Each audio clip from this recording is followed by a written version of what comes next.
What does it mean if you are the certificate holder of an insurance policy? Certificates are proof of someone else having insurance coverage. These documents are issued by insurance brokers, certifying that the policyholder truly has the coverage stated on the certificate. The certificate itself is not an insurance policy, and the language on the certificate conveys no rights to the certificate holder. It is intended to be a true reflection of the coverages provided in the insurances shown on the certificate. The broker who issues the certificate is typically working on behalf of representing the interests of the policyholder. You probably hold a certificate because you requested the policyholder to give you one. The policyholder may be performing a service for you, and you exercise prudence by requiring that service provider to carry adequate insurance to cover any accidents that are likely to occur while they perform that work.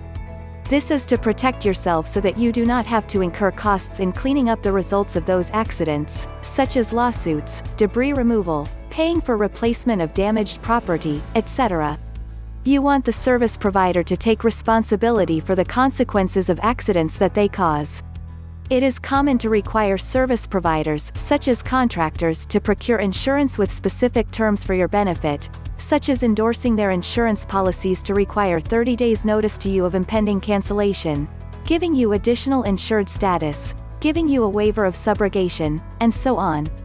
The broker will oblige you by issuing a certificate stating that those endorsements exist. But again, it doesn't matter what the cert says. What matters is whether the actual policies truly have those endorsements or not. This requires you to decide whether or not to trust your service provider, their broker, and the certificate that they give you. It also means that in addition to requesting the certificate itself, you should also require the broker to provide you with copies of the actual policy endorsements that grant you 30 days notice of cancellation, additional insured, waiver of subrogation, etc. In order for you to have standing to request a certificate in the first place, your contract with the service provider should include provisions that require the contractor to carry the kinds of insurance you want, and give you the right to demand certificates of insurance. And also, to withhold payment until they comply with your insurance requirements.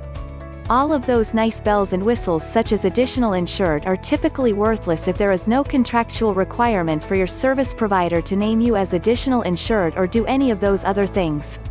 It usually means you are part of a group, e.g., a corporation or associations that has purchased a policy that covers you. For instance, if you are an employee of Corporation X may buy a group insurance policy for all its employees.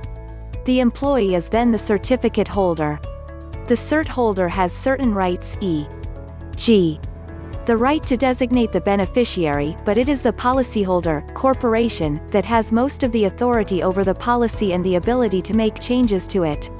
You have a certificate of insurance, which means as a member of a group you are covered under a master policy. The terms and conditions of your individual cover are as mentioned on the policy, including any premium that may have been paid by you for the insurance. Normally the proof of possessing insurance lies in having a policy, and every insurer is bound to issue one when a risk is accepted by them, be it life, vehicle, health or any other insurance. However, insurers issue a certificate of insurance also in certain types of insurance like motor vehicle insurance, because Motor Vehicles Act 1988-2019 makes it mandatory for every vehicle to be insured, and that a certificate of insurance must be available in the vehicle at all times. In marine and fire insurance also it is used when declaration policies are issued.